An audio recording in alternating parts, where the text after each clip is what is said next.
number 2 na, tanghali pa lang doon. So kinakabahan ako, sabi ko, Lord, tinataas ko po sa iyo yung aming paglalakbay. Kasi signal number 2 na, banda ka akong yata, sabi ng anak ko, Mami, number 3 na yan. Hindi ko pinapakinggan, dasal lang ako ng dasal hanggang pumunta na kami sa airport. At Lord, sabi ko, buong pamilya ko kakasama ko, ingatan mo kami. So, thank you, Lord, dahil mula sa take off, talagang smooth, may turbulence man, pero mild lang. Talagang hindi ako kinabahan kasi hinihingi ko rin yung kanyang guidance kasi baka ako matakot. Hinihingi ko sa kanyang kalakasan ng loob na ako'y bigyan ng lakas ng loob na hindi patakot. So, thank you, Lord, na nakarating kami ng Maynila ng safe at walang hassle ang aming flight, although signal number 2 na, or 3 na yata. Thank you, Lord.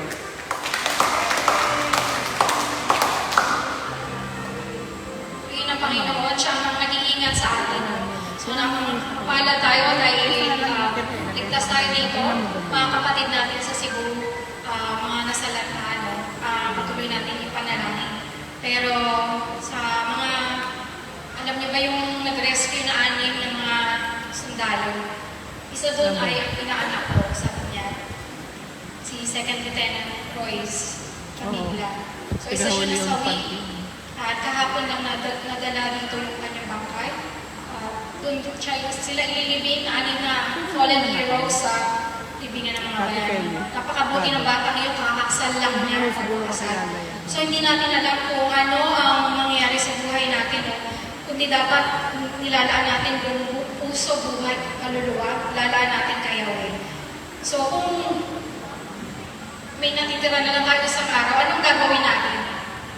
Magpapatotoo na ba tayo? O hindi pa rin? Yun yung challenge ko sa inyo. Mga kapatid, nawa sa susunod, lagi tayong mainit, maglingkod, totoo yung puso natin. Hindi pa nagtatawag, nag-uunahan na kayo magpatotoo dito sa harap. Purihin ang Panginoon. Amen? Ngayon, patuloy na tayo, no? Kayo na, ano ang ginagawa ng mga tao pinagpala? Mga anak ni Yahweh, ano ginagawa? Woo! Palakpak sa Panginoon at gagamitin ng ating Panginoon ay walang iba kundi sira ang ating lingkod, Brother Ed Soriano.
To the people could not see what Messiah to be.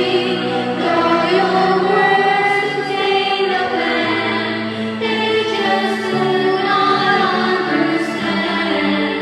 There was also work was done to the birthing of your son. El Shaddai, El Shaddai, El Elyon Adonai, age to age you're still the same. By the power of the name, El Shaddai, El Shaddai, Rekon Adonai. I will praise you, dear my God, El Shaddai, El Shaddai, El Shaddai, El Elyon Adonai. Age to age you're still the same.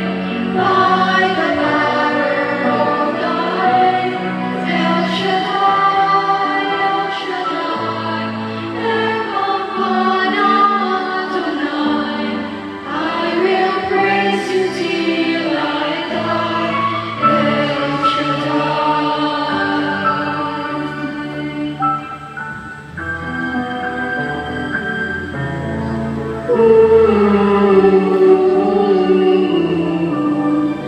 I will praise you till I die.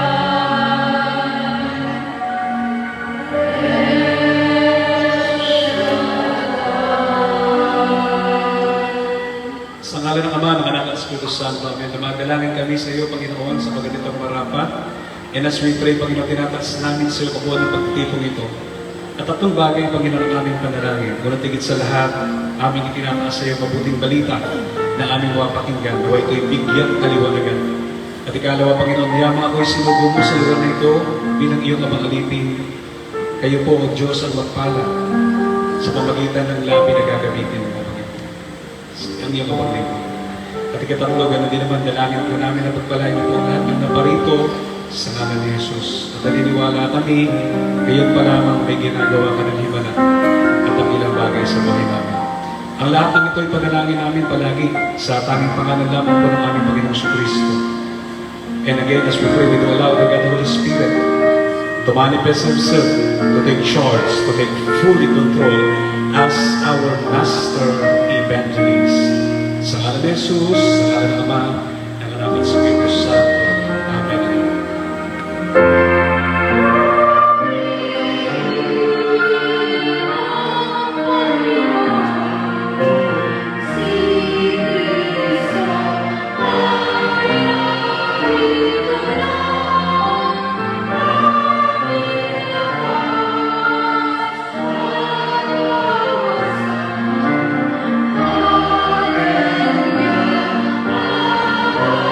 Hallelujah.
Yung pinakamalakas na malakas sa palakpak.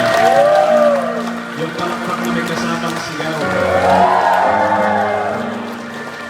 Mga minamahal na kapatid sa Panginoon, magandang gabi po sa inyong lahat. Pwede niyo pong batiin yung inyong katabi kahit hindi niya birthday. Amen? Kahit walang celebration. Kaliwat kanan, para patikot sabihin mo sa kanya, pinagpala ka. Yung sabihin mo ikaw din, pinagpala ka. Tayo pong lahat ay pinagpala. Amen? At para malubos ang bagay na ito, mga kapatid, samahan po ninyo ako sa pagtunghay. Our Gospel is according to St. John chapter 2, verse 13 to 21. Kunin natin yung verse 16. And I'm using yung tinatawag nating NLT or New Living Translation. At bago sabihin sa sariling atin, sabi ko sa New Living Translation Bible, nakikinig na po ba kayo? Taas po kami na nakikinig. May shoutout agad. And it says like this, tingin po kayo sa magandang lalaki na kaunti. Then going over to the people who sold doves, he told them, get these things out of here. Stop turning my father's house into a marketplace. So we can sarili. Sabayan po ninyo ako, sabihin natin lahat. Sinabi niya sa mga nagbibili ng kalapati, alisin ninyo rito ang mga iyak. Huwag ninyong gawing palengke ang bahay ng aking ama. Katotohanan sinasabi ko po sa inyo, ni walang halong biro na ito pong mabuting balita ang ating tinunghayan na maliwanag ang sikat ng araw at sa po totoo at tunay na magpapala sa ating buhay spiritual. Pinupuri ka namin. Sige nga po, patingin po lang inyong papuri kay Lord. At siyempre, sa oras na ito natin hindi ko nagmamahal, bago tayo makinig ng Word of God, tayo may lumawin sa Diyos na may labis na galak. Amen. Mga labi namin sa iyo, O Diyos, magpupuri. Amen. Sige po, para lahat ng karamdaman ay lumayos. Pumasok ang blessing ng Lord. Ang hindi sumayaw, sumayaw ko na. Malalabi ko, Diyos, sa'yo aawin. Ika'y papurihan sa kalangitan. Malalabi ko, Diyos, sa'yo aawin. Ika'y papurihan sa kalangitan.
tayo humingi, answered prayer na tayo. Kaya sasabihin na lang natin, sabi natin, Amen. Thank you, Lord. Answered prayer na ako. Power, power, power. Amen. So sige po, paki-collecta na po habang kami po ay makikinig ng mabuting balita. So sino na po kayo na handa ng makinig ng salita ng Diyos yung totoo? Taas ang dalawang kamay. Sumigaw yung nasa kaliwa. Yan nasa kanan, sumigaw. Sabay-sabay, sabay-sabay sumigaw. Handa na po kayo makinig. Now, brothers and sisters, mayroon po na ninyong pandinig sa mandali. Kikinig na po kayo. Amen. Our message at this evening was entitled, tingin po kayo sa akin, tonight's message was entitled, Things God Dislikes in the Church. Sabi natin, Things God Dislikes in the Church. So tingnan natin ngayon, brothers and sisters, pag-aralan natin ang mga bagay nito. Amin po ba? Sabihin natin, mga bagay na hindi gusto ng Diyos, mga bagay na kinasusuklaman ng Diyos sa loob ng simbahan. So tayo po yung makinig na, brothers and sisters, sapagkat ito po yung napakahalaga. Nangangaral na po ako. Sa ating pagkapatuloy, when Jesus entered the temple, if you will take a second look, when Jesus entered the temple, He saw people buying and selling. Sa madalit sabi, nang pumasok si Jesus sa templo, sabi mo sa katabi mo, katabi, galit-galit muna tayo ngayon. Pero mamaya makinig ulit. Amen? Nang pumasok si Jesus sa templo, nakita niya ang mga tao, amen, na madlang people, na namimili at nagtitinda sa loob. And including that, brothers and sisters, mga kapatid, ayon sa senaryo ng gospel, nakita siya o naggalit siya dahil sa kanila, amen, dahil sa ginawa nilang pamilihan ang tahanan ng Diyos. So tanong ko po sa inyo, marapat po ba yun? Yung ginawa ng mga tao o hindi? Ang marapat dito yung nagalit sa Jesus. At yun yung tinatawag natin right indignation. Pagkagalit na nasa lugar. Amen? Banal na pagkagalit. This shows us that there are things, tingin po kayo sa akin, that there are things God dislikes being done in His church. Things that dishonor His presence. Ano ibig sabihin? Ipinapakita nito sa atin na may mga bagay na ayaw ng Diyos na Kanyang kinasusuklaman. Amen po ba? Amen, na ginagawa sa Kanyang simbahan. Mga bagay na hindi nagbibigay karangalan sa Kanyang presensya. Sabi natin, mga bagay. Marami po ito na hindi nagbibigay karangalan sa Kanyang presensya. Now, I want you to hear this, brothers and sisters, no? There are 3 things nais ko pong i-impart sa inyo ngayong gabing ito, kung gusto nyo. Sabihin mo sa iyo katabi, tabi. Sabihin mo katabi, gusto mo ba? Ang sagot ay, anong sagot? Sabi nyo sa sagot. Anong sagot? First things first, mga kapatid, tingnan natin, what are the things that God dislikes in the church?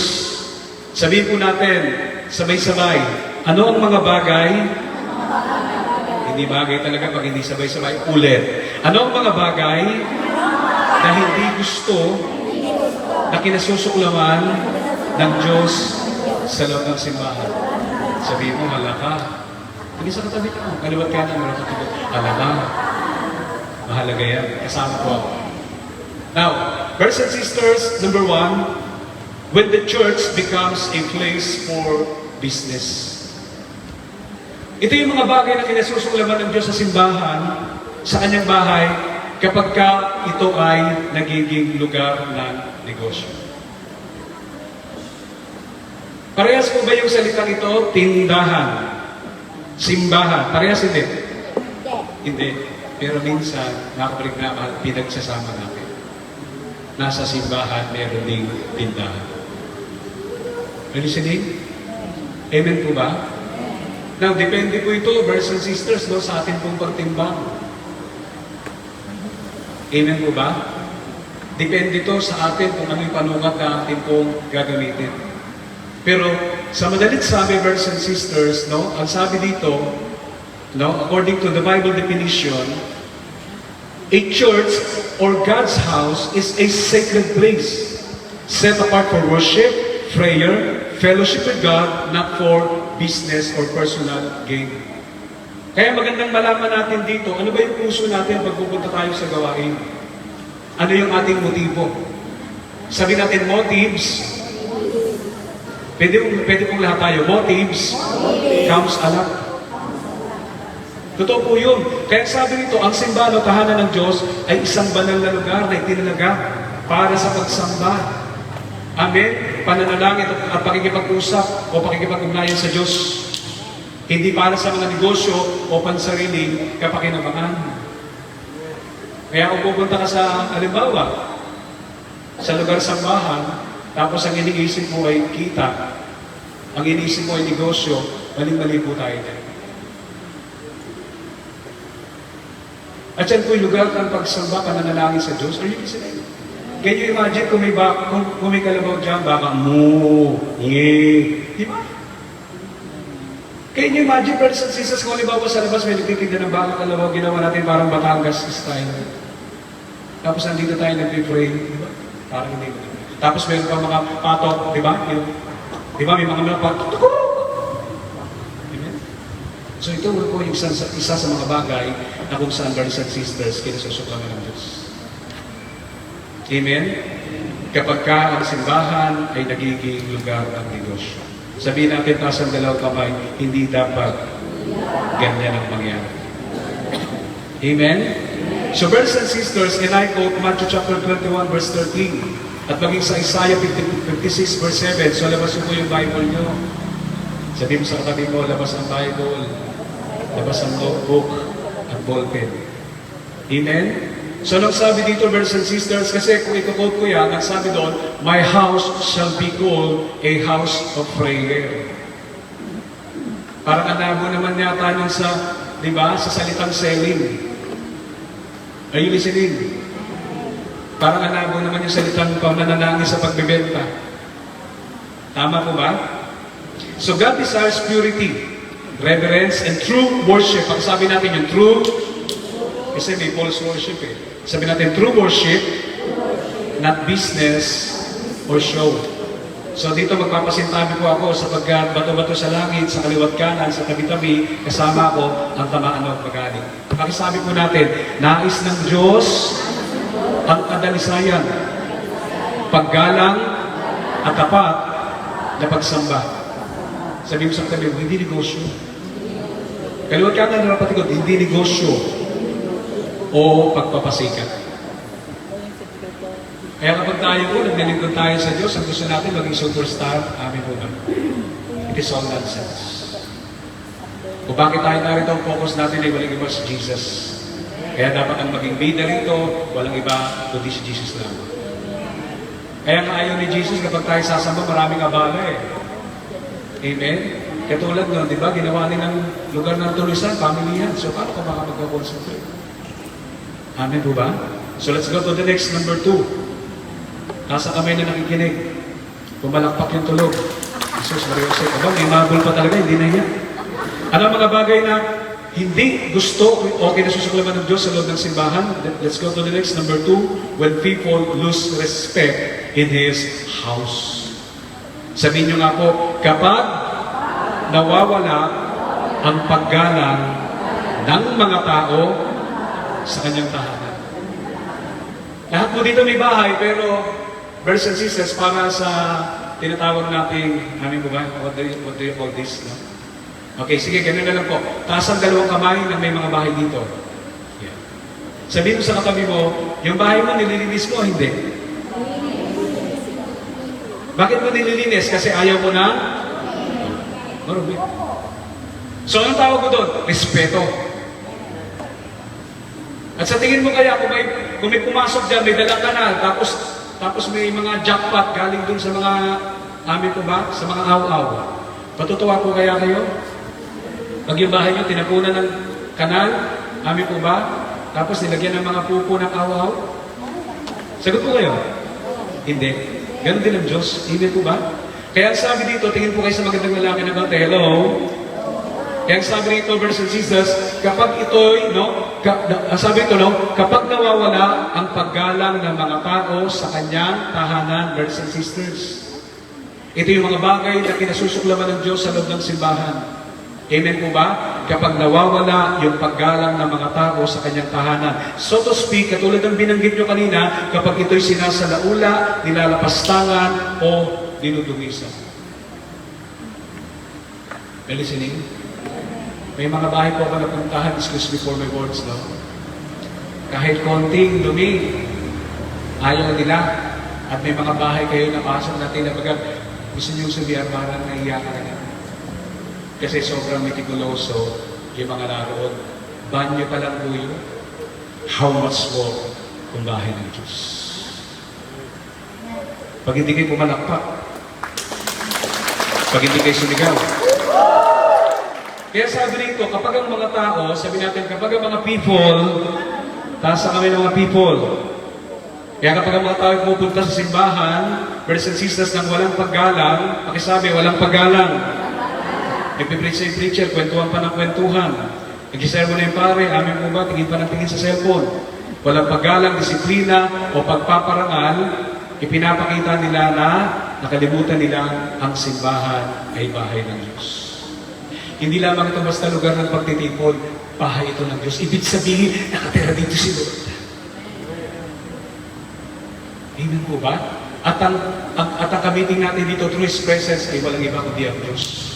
At kung naniniwala tayo na ang Diyos ay buhay, bago pa tayo umalis dito, answered prayer na tayo, wala kayo. May inama po yung palakpak nyo, pwede nyo makilakas. Pwede kayong samahan ng sigaw. Ecclesiastes chapter 5, verse 1. Sa New Living Translation, it says like this. Tingin po kayo sa akin. Sabihin mo sa iyo, katabi. Okay ka ba dyan? Nakikinig ka ba? So sa sinasabi ko ito, kasama po ako dyan. Lahat tayo dito nagdinilay kasi may mga gawain tayo na hindi nararapat. Kaya anong dapat gawin? Ayusin natin. Aalisin natin dahan-dahan. Amen po ba? Kasasabi ko lang po ha. Amen. Katulad sa atin, kung pumunta tayo sa prayer meeting, pero manay-usap natin, pakikipag-Marta, pakikipag-amin mo ba? 7, 8, 9 dyan sa katabi mo. Hindi ka ba nandito? Kasama ko dito. Now, anong sabi dito? As you enter the house, ito po para yung kayo magalit sa akin. As you enter the house of God, keep your eyes or ears open and your mouth shut. It is evil to make mindless offerings to God. Kaya tayo mga kapatid, puntahan muna natin to. Anong sabi ng mga ngaral? Kabanata 5, talata 1. Sabihin niyo po, sabay kayo, pagpasok mo sa bahay ng Diyos, una, makinig ka ng mabuti. Pangalawa, at huwag kang basta-bastang magsasalita. Pag hindi kinakailangan, manahimik ka lang. Patawarin niyo po ako pero minsan nakalukot isipin, marami, nasa Panginoon na, pero sobrang daldal. Sobrang ingay, di ba? Tapos galaw-gaw pa. Sabihin mo sa katabi mo, brother, sister, hindi ikaw yan. Nandun na sa Iraq. Nandun na sa bundok ng Timbuktu at Trana. Totoo hindi. Amen? Kasi kung nasa Lord tayo, tapos walang magbabago, bakit? There is something wrong. So, kasama po ako dyan, ulitin ko po kaya sabi doon, makinig kang mabuti. Pagpasok mo sa bayan ng Diyos, may nagbinisa, may nangangaral, makinig kang mabuti. At huwag kang basta-basta magsasalita. Lalo na kung walang kwenta naman yung sasabihin mo. Hindi ka pwedeng nag-aalay nang hindi ka nag-iisip o iisip. Walang ganun. Lahat ng ginagawa natin, brothers and sisters, kung bakit natin ginagawa yan, bago natin gawin yan, iniisip mo muna. Katulad nito, brothers and sisters, sabi ko ba? Ibig sabihin na kapatid ko minamahal, nilalagyan mo ng malaking importansya.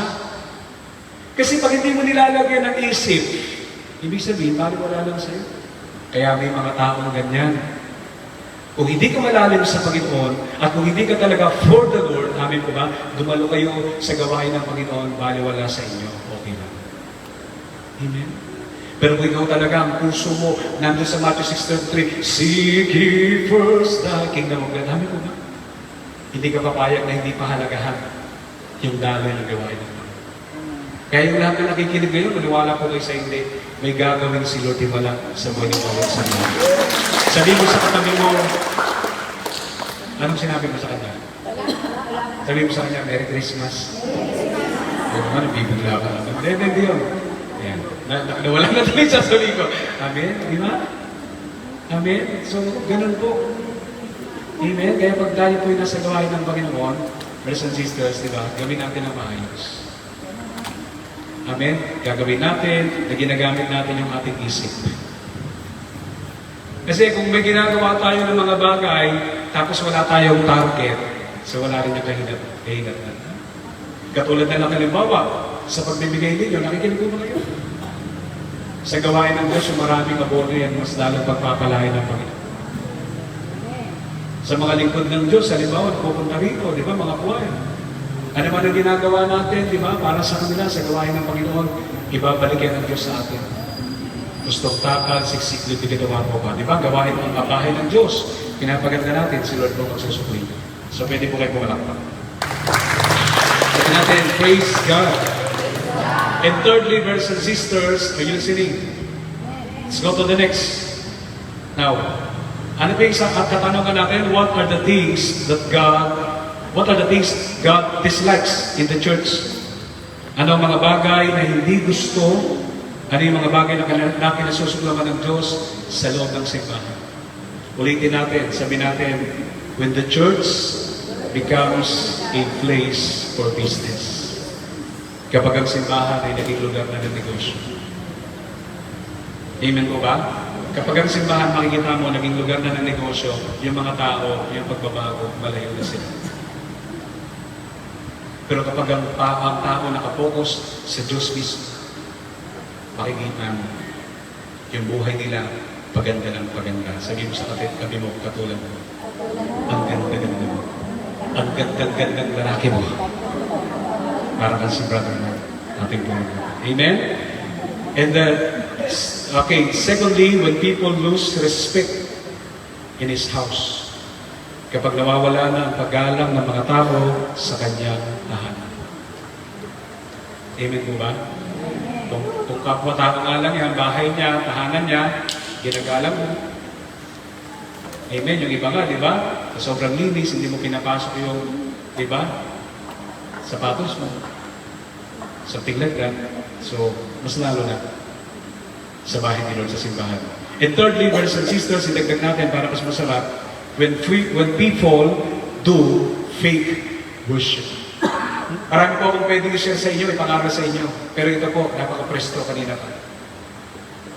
Amen? May topic po ako, 5, 6, pero ito yung nais kong ibigay sapagkat ito yung magandang pagnilayan natin. Sabi natin, when people do fake worship. Ano ba ang ibig sabihin ng fake? Hindi tunay. Ano ang sabihin ng hindi tunay? Hindi fake. O, ayos. Ganun. So, nagdabagan tayo dyan. So, ito po siya. Sabi rito, kapag ang mga tao ay nagsasagawa ng huwad na pagsamba, hindi mo naman kailangan lumayo eh. Alam mo sa sarili mo, alam natin sa sarili natin kung ang pagsamba natin ay tunay o huwad. Kapag ka naghahanap ka ng preacher na gusto mo, amin ko ba, hindi tunay na pagsamba yan? Kapag ang pangaral na pinapakinggan mo, yung gusto mo laging ayon lamang, amin ko ba, sa panlasa mo, hindi tunay na pagsamba yan. Amen po ba? At kapag halimbawa, sa gawain ng Diyos, may mga bagay-bagay na gusto mong makita at hindi mo nakikita. Amen po ba? Hindi tunay na pagsamba yan. Amen? Kasi minsan, bakit? Init naman dito, walang aircon. Amen po ba? Di ba? Minsan may mga ganun tayo.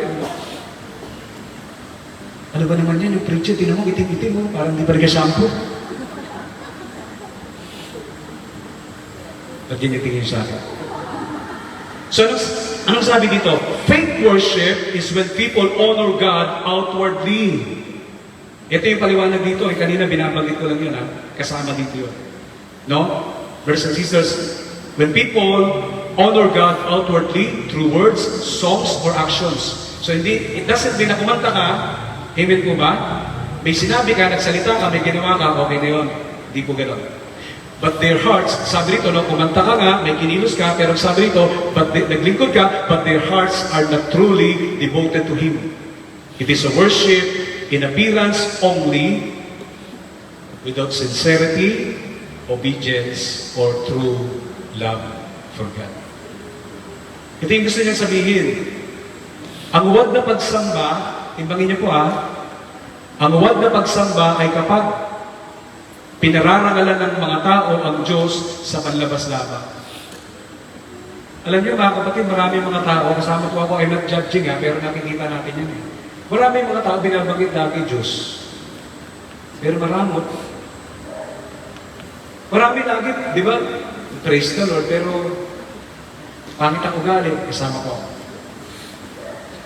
Listen. Minsan may mga tao, di ba? Grabe yung kasuotan, pero hindi nagpapatawad. Ang alam mo, walang kasalanan. Di po ba? So ulitin ko po, hindi ko kumatol. Ito po yung daloy ng message. Amen? Ito yung huwag na pagsamba, pinaparangalan ng mga tao ang Diyos, pero sa panlabas lamang. Bakit ganun? Puro tayo praise the Lord, pero hindi tayo tumutulong sa gawain ng Panginoon. Bakit ganun, di ba? Sinasabi mo naglilingkod ka sa Panginoon, pero hindi ka nag-iikapo, hindi ka naglalab-offering. Ang gusto mo lang, puro kabig. Totoo hindi. Amen po ba? Kasi mahirap yung lip service Kasi maraming mga ganun. Magaling magsalita, pero kulang sa gawa. Kaya nung sabi ng Biblia, di ba, ayon sa sinasabi mo, ahatulan ka. Kaya mas maganda ganito. Amen? Para hindi ka magkasala. Amen po ba? Huwag ka nang, di ba? Maraming tao, inaagapan agad ng salita pero kulang pa sa gawa. Mas maganda, unahan mo na lang ng gawa, huwag ka na magsalita, at ang Diyos na sa iyo ay magpapala. Dapat yan, malakas ang palakpak nyo, may kasama sa gawa. Amen? Amen? Amen? Panlabas lamang, no? Sa pamagitan ng mga salita, o awitin, o kilos, di ba? Katulad nito, it crossed my mind, di ba? Di ba? Anong sinasabi natin, di ba? Buong puso, buong lakas. Kung mayroon lamang akong 1,000 buwan. Madaling sabihin niya, pero ang tanong kasama ko, ginagawa ba na? Lord, mahal kita! Lord, mahal kita! Sister, may ambagan tayo. Nabibigay ko lang.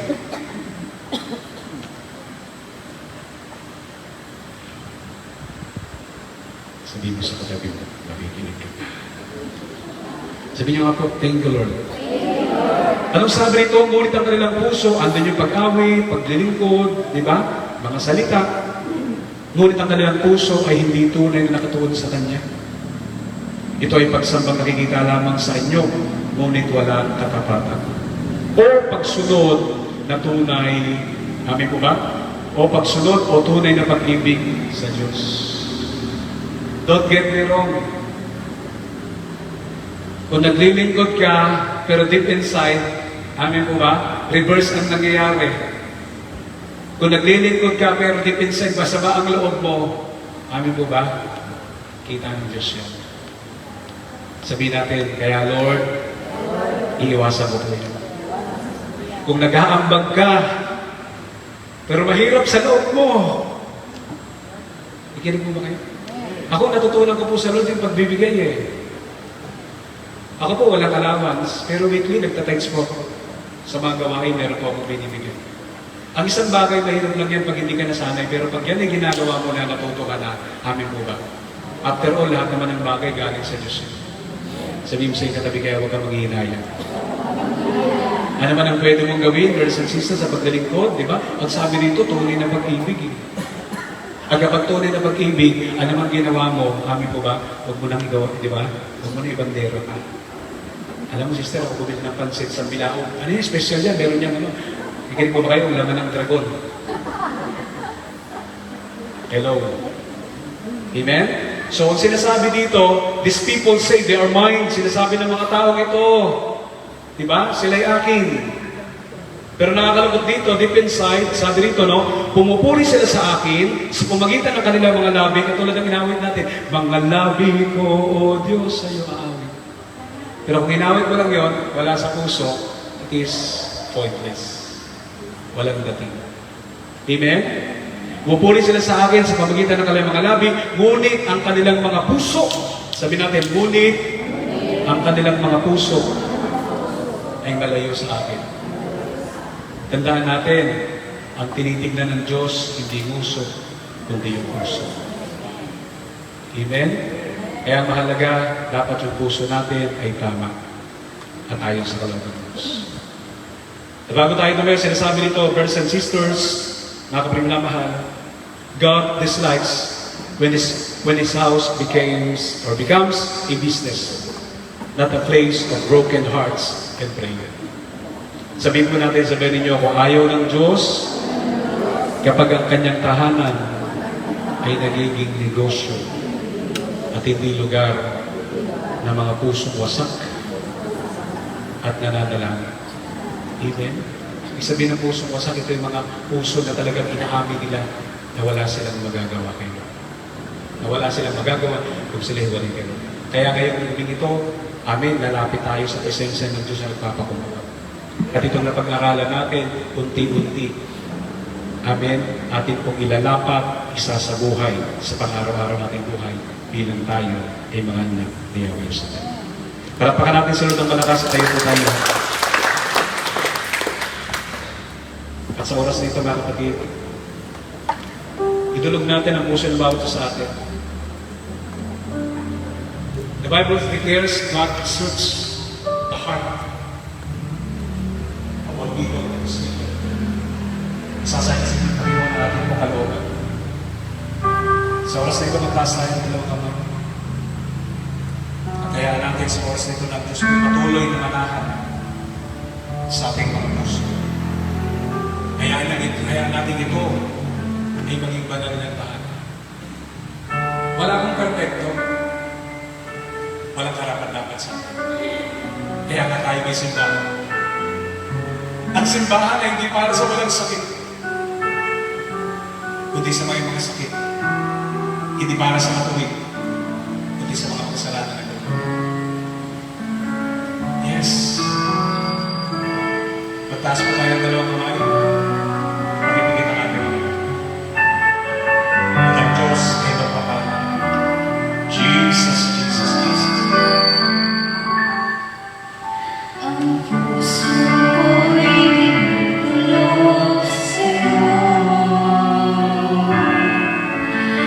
Kapag nagsusumamo, maging kapag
Sa oras na ito, Panginoon, kami po'y patuloy na nagpapasalamat sa pagkatuloy ng laki.